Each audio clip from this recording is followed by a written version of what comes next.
ലൈംഗിക ആരോപണത്തെ തുടർന്ന് ഡൽഹി സർവകലാശാലയ്ക്ക് കീഴിലുള്ള കോളേജിലെ പ്രിൻസിപ്പലിന് സസ്പെൻഷൻ. രാമാനുജൻ കോളേജിന്റെ പ്രിൻസിപ്പൽ റസൽ സിംഗിനെതിരെയാണ് നടപടി വന്നിരിക്കുന്നത്. അജീഷ് ജയകുമാർ വിവരങ്ങളുമായി ചേരുന്നുണ്ട് ഡൽഹിയിൽ നിന്ന്. അജീഷ്, എന്താണ് ഈ പരാതി? അതിനുശേഷം ഇപ്പോൾ പ്രിൻസിപ്പലിനെ സസ്പെൻഡ് ചെയ്യുന്ന നടപടിയിലേക്ക് കടന്നിട്ടുണ്ട്. വിശദാംശങ്ങൾ എന്താണ് അജീഷ് ജയകുമാർ?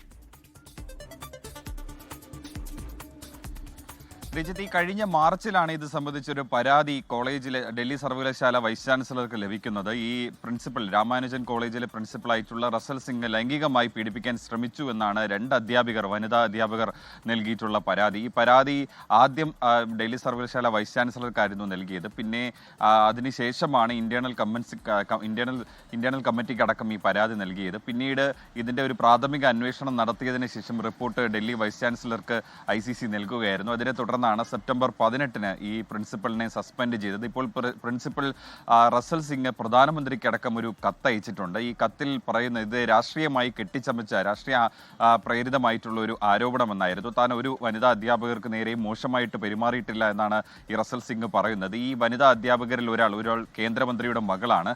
അവർ നേരത്തെ അവരുടെ പ്രൊമോഷനുമായി ബന്ധപ്പെട്ട ചില കാര്യങ്ങളിൽ തന്നോട് സംസാരിച്ചിരുന്നു. മാത്രമല്ല, ഇവർക്ക് പ്രൊമോഷൻ നൽകണമെന്ന പുറത്തുനിന്ന് ഇടപെടലുണ്ടായി. ഇല്ലെങ്കിൽ സ്ഥാനത്ത് നിന്ന് തെറിപ്പിക്കും, ഒപ്പം തന്നെ ഇതേപോലെ ലൈംഗിക പീഡന പരാതി നൽകും തുടങ്ങിയ ഭീഷണികൾ ഉണ്ടായിരുന്നുവെന്നും ഈ കത്തിൽ ആരോപിക്കുന്നുണ്ട്. അങ്ങനെ നൽകിയ ഒരു പരാതി എന്നാണ് പറയുന്നത്. അല്ലെങ്കിൽ ആദ്യമേ തന്നെ ഇന്റേണൽ കമ്മിറ്റിക്ക് ഈ പരാതി നൽകുമെന്നും ഈ കത്തിൽ ഈ പ്രിൻസിപ്പൽ ചൂണ്ടിക്കാട്ടുന്നു. എന്തായാലും ഈ രണ്ടാം ഘട്ട അന്വേഷണം ഇപ്പോൾ ആ കോളേജ് നടത്തുന്നുണ്ട്. അതിനുശേഷമായിരിക്കും ഈ സസ്പെൻഷൻ നടപടി എന്നുള്ളത് അത് തിരിച്ചെടുക്കുമോ അല്ലെങ്കിൽ തുടർ നടപടികൾ സ്വീകരിക്കുമോ എന്നുള്ളതിൽ ഒരു വ്യക്തത വരിക.